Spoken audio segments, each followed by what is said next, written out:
ପିଲାମାନେ ବର୍ତ୍ତମାନ ଆମେ ଅନେକ ଦିନ ପରେ ଯଦିଓ ପାଠ ପାଖରେ ମିଶି ପାରୁନାହାନ୍ତି ଭିଡ଼ିଓ ମାଧ୍ୟମରେ ଆମ ପାଠପଢ଼ାକୁ ଆରମ୍ଭ କରିବା ବିଜ୍ଞାନ ପାଠପଢ଼ାକୁ ଅଷ୍ଟମ ଶ୍ରେଣୀର ବିଜ୍ଞାନ ପାଠପଢ଼ାରେ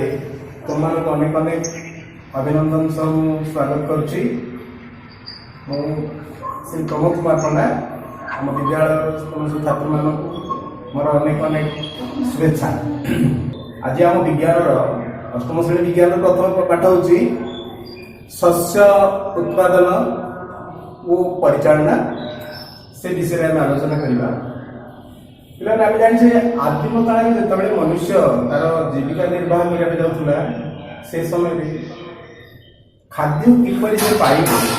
से चिंता तार नथिला किपरि माने से तार पेट पूरी पार से व्यवस्था से चिंता कर भितर मनुष्यर ज्ञान कौशल बढ़िया संगे संगे विभिन्न प्रकार टेक्नोलोजी बढ़ी एवं वर्तमान मनुष्य चेष्टा करछि जे गोटे सीमित जमी केमती आमे अधिक परिमाण में फसल उत्पादन करिपरिबा। तो ये जो सीमित जमी लिमिटेड जमी केमती से समय देखिलु जे जमी बहुत थिला किंतु लोक मैंने खाया पाई पारु नथिले। वर्तमान जमी कौन होइछि ना से जमी अछि से जमी रे कौन होइछि चाष उपयोगी जमी रे अनेक गुड़िए कोठा उठुछि अनेक गुड़िए कल कारखाना उठुछि से कल कारखाना द्वारा कौन होइछि चाष जमी रो परिमाण ह्रास पाइछि जनसंख्या बहु परिमाण रे बढ़िछि। वर्तमान भारत जनसंख्या जदिओ 130 कोटी सरकार तरफ जानियो कहूछु विभिन्न गणमाध्यम रे जानुछे ताहाको खाଇବା न मिलिकी से मरिबार खबर नाही समस्ते खाଇବା पाउछन्ति एवं उपयुक्त खाद्य पाउछन्ति प्राय समस्त पाउछन्ति। एटा केमति संभव होला ना एटा केवल संभव होइछि हमर शस्य उत्पादन ओ तार परिचालना व्यवस्थार सुव्यवस्थित प्रक्रिया। से सुव्यवस्थित प्रक्रिया पई हमर कोन कोन आइछि ना विभिन्न प्रकार कृषि प्रणाली को अवलंबन करा जाइछि। से कृषि प्रणाली कोन हम देखिया मन कर हमर धान भारतीय मानकर धान गहम जी मुख्य खाद्य रहा चाउल भात एवं रुटी मुख्य खाद्य से कौन करते कौन कले प्रचुर परिमाण में धान उत्पादन हो पार एवं गहम उत्पादन हो पार केवल धान गहम उत्पादन हेले हम बोले कौन दरकार ना आमको दरकार फल फ्रुट्स एवं ता सहित पनीपरिया दरकार डाली जातीय विहन भी दरकार।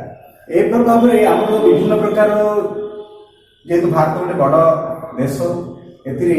विभिन्न प्रकार कौन अच्छी ना जलवायु अंचल परिलक्षित होती। जलवायु अंचल मतलब हूँ कौन ना विभिन्न जगह विभिन्न प्रकार आर्द्रता वृष्टिपात एवं सूर्यालोक एवं तापमात्रा विभिन्न पार्थक्य जो ये जो उत्पादन होची निर्भर कर मुख्यतः आमर उत्पादन प्रणाली को किसमर कृषि प्रणाली को दी भाग व्यक्त कराई गोटे हूँ खरीफ फसल दुई हूँ रबी फसल कौन रबी फसल बुझला। वर्तमान खरीफ फसल कहले कौन बुझा खरीफ फसल कहले कौन बुझा ये खरीफ फसल जो फसल साधारणतः वर्षा ऋतु होता है ऋतु वर्षा ऋतु को मास बोले वर्षा ऋतु को मास को मास रहिबो हमर वर्षा जून रु सेप्टेम्बर जून ठारू सेप्टेम्बर मास पर्यंत जो फसलटा करा जाए ताकू माने खरीफ फसल। ए खरीफ फसल रे कोन कोन हमर फसल करछु हमें ना मुख्यतः धान गहम मक्का कौन धान गहम मक्का इत्यादि आजिकल तो सब ऋतु सब होची किंतु खरीफ फसल मुख्यतः आम कौन कर धान गहम करछु एटा केबे हुए वर्षा ऋतु हुए साधारणतः जून ठारू सेप्टेम्बर मास पर्यंत। ठीक सेमिति सूर्यालोक उताप वर्षार आधिक्यता आखिर रखी आउ गोटे फसल रही रबी फसल। ये रबी फसल केबुठु होची ना जून ठारू केबुठु होची अक्टोबर ठारू मार्च पर्यंत एटा होची अक्टोबर ठारू मार्च ओके बुझुची अक्टोबर ठारू मार्च पर्यंत जोडा होची आमे कोन कहबा रबी फसल एटा साधारणतः केबे होची ना शीत ऋतु एटा केबे हो शीत ऋतु बुझ पाछो बिले खरीफ फसल है वर्षा ऋतु एवं रबी फसल है शीत ऋतु ठीक अच्छे एवं ए शीत ऋतु जो रबी फसल होती तार मुख्य फसल गुड़ा कौन गहम बुट मटर कौन कौन गहम बुट मटर सोयाबीन इत्यादि बुझेगा एवं यहीपरि भाव आम जदि सूर्यालोक वर्षार आधिक्य को जानिकी व्यवहार करके हम जदि फसल करबा आशानुरूप फसल उत्पादन करि परिबा एवं हमर आवश्यक परिमाण रो खाद्य अभाव दूर होई पारिबो और आमे जदि सुनबिले खरा दिन में जून मास रे धान चाष करिबी कोन हबो धान चाष काहे कि जून मास रे करदु नांती काहे कि जुलाई मास माने हमर वर्षा दिने करा जे कहि परिबो आमे धान चाष खरा दिन कले असुविधा कौन हम वर्षा दिन कहीं कहीपर बाबू हेलो शुणे बर्तमान कहूँ धान चाष प्रचुर परिमाण में जल आवश्यक होता है धान चाष प्रचुर परिमाण में जल आवश्यक होता है एवं जल आवश्यकता को दृष्टि रखी जेहेतु धान चाष को प्रचुर परिमाण में जल आवश्यक हुए आम जदि धान चाष को खरा दिन करिया जल मिलियो कि सब जमी की मिलियो नाही तेणु करी धान आशानुतीत आमर आशा अनुसार अमल हो पारिबो कि हो पारिबो नहीं तेणु करी आमे कोन करछु साधारणतः वर्षा ऋतु समय रे खरीफ फसल हिसाब धान को आमे नहीं ठीक सेमती गहम को भी आमे प्रचुर परिमाण में जल आवश्यक पड़े जदिओ धान भलिया नहीं धान चाष समय रे यदि कोनोसी कारणरू जमी रे जल गोटे दिन भी कमी जिवो धान आमे रोपण कर देइछु रुई देइछु जमी रे गछ लगा हला कौनसी मुहूर्त रे जमी खाली होबा पड़िबो शुष्क होई रहबो पड़िबोनी सब बेले जमी रे पानी गोटे इंच मिनिमम रहबाकू पड़िबो जदि पानी रहइबो नाही धान चाष पय कोन हबो ना विभिन्न प्रकार घास माति जीवो धान गछ भी मरि जीवो एवं आशा रूप हमको फसल मिलिबो नाही किंतु जदि धान रे सब बेले ता मूल रे पानी रहिला पुणी ऊपर पड़ू भी पानी वर्षा आगे पड़ू खरा दिन तो वर्षा बहुत प्रादुर्भाव कम अच्छी वर्षा हो पारुनी से धान चाष आम कर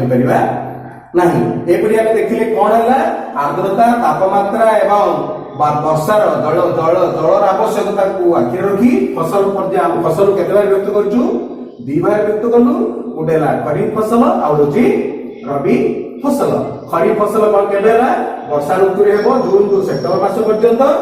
एवं रबी फसल केबे हो शीत ऋतु रे अक्टोबर ठारू मार्च मास मध्य तो ए जो फसल आमे पाइबा पई आशानुरूप फसल पाइबा पई वर्तमान विभिन्न प्रकार कृषि प्रणाली को आमे अवलंबन करछु कोन करियो पड़िबो कृषि प्रणाली से कृषि प्रणाली भितरे नंबर 1 पिला में लिखि दियो नंबर 1 खाता बाहर करछ ना सब देखो कृषि प्रणाली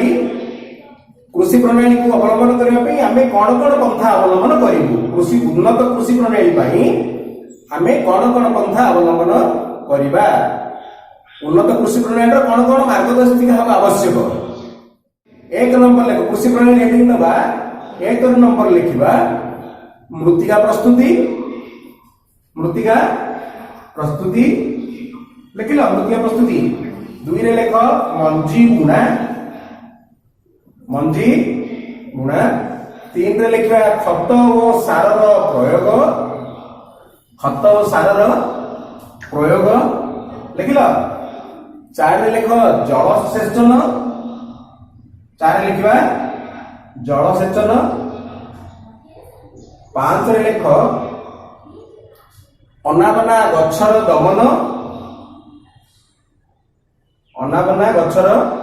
दमन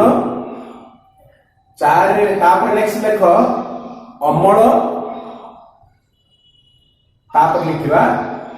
संरक्षण सो उपयुक्त कृषि उत्पादन पाइबा अमल पाइबाकू हेले बा फसलर उत्पादन क्षमता को वृद्धि करबाकू थिले ले ए जो मु 6टी 7टी पर्याय केतरा पर्याय कहली केतरा पर्याय कहला वर्तमान से 7टी पर्याय जो रही से 7टी पर्याय कौन सी गोटे पर्याय को हम बात दे दबा आमको आशानुरूप फसल उत्पादन मिलवार आशा क्षीण थाए तेणुक आम कौन करने पड़ो प्रत्येक पर्याय को उत्तम रूपे चिंता करने को पड़ो ये भीतर आसला मृत्तिका प्रस्तुति नंबर 1 आसला मृत्तिका प्रस्तुति सो मृत्तिका प्रस्तुति कौन करने पड़ो जमी को ठीक भाव कौन करने पड़ो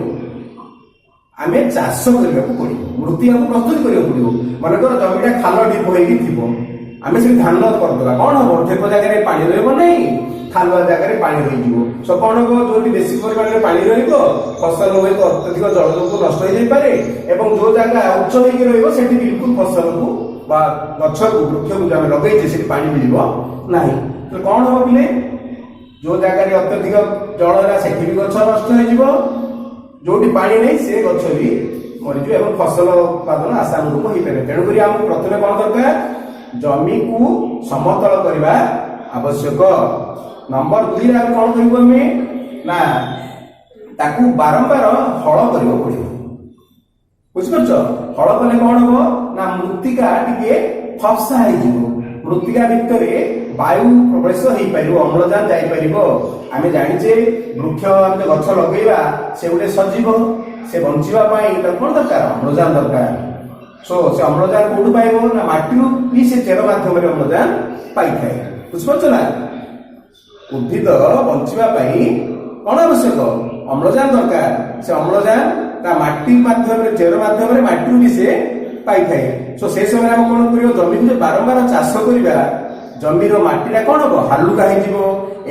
वायु चलाचल सुविधा हो पार से कौन कर पड़ो आमको ह्यूमस क्षतिर आवश्यक दरकार पड़े जिया कौन कर जिया हूँ कृषकर बंधु यहाँ जान आम जिया को कृषकर बंधु बोली कहीचु कहीं ना परोक्ष भाव जिया कौन कर माटीटा को फपसा कले अम्लजान विभिन्न गैस उपादान जो उद्भिद को आवश्यक होची से गैस आदान प्रदान ठीक भाव हो पार नो कि सो तापर आम कौन कर जमी को चाष करने देखी लंगल ये चित्र कर देख पिले लंगलटी अच्छी लंगल यहाँ कह गट्टी कहवा यहाँ कह आइस ये जगह लंगल माध्यम कृषक कौन कर जमी को कर्षण करता है फल जमी जो मृत्तिका अच्छी से हालुका हम एवं वायु चलाचल सुविधा हो पार बुझिपार यहाँ कोदाल भी देखी गोटे जगह घास माटी भिड़ अच्छी सफा करने कोड़ी कोदाल व्यवहार करुँ आजिकल कौन कर कल्टिवेटर माध्यम जमी को कौन कर चाष कराई जमी सफा कराऊँच कौन कर फसल परवर्ती कार्यक्रम लगाउछन्ती आमे मंजी बुणिबा पाई एवं ये जो जमी प्रस्तुति होती मृत्तिका प्रस्तुतिर संपूर्ण काम होला तमे देखि जो एटा जानते तो बिले आजिकल तो लंगड़ भी जानते बळद देखिछ कि आमे बळद देखिछ ना नहीं बळद देखिछ लंगड़ देखिछ लंगड़ रे चाष करछु बळद लंगड़ द्वारा देखिछ ना नहीं हळ करा हो जमी बास से हल द्वारा आजिकल ट्रैक्टर द्वारा भी चाष कर देखी गाँ जगह तो बर्तमान जमी चाष कर देखी धान पूरा चलती सीजन आम देखी गाँव डाकरे जमी कौन आम ट्रैक्टर लंगड़ द्वारा चाष कर बेले बेले छोट छोट मान छोट कृषक मान अच्छा अल्प सरकार द्वारा मागणारे अल्प पैसा देने भी से कौन कर गोटे जंत्र मिलूँ कहे कल्टिवेटर से कल्टिवेटर माध्यम कल्टिवेटर द्वारा जमी चाष कर बुझिपार एवं कोड़ी कोदाल द्वारा जमी को समतल कर बर्तमान जमी कौन है मृत्तिका प्रस्तुति होगला आम कृषि उत्पादन कौन है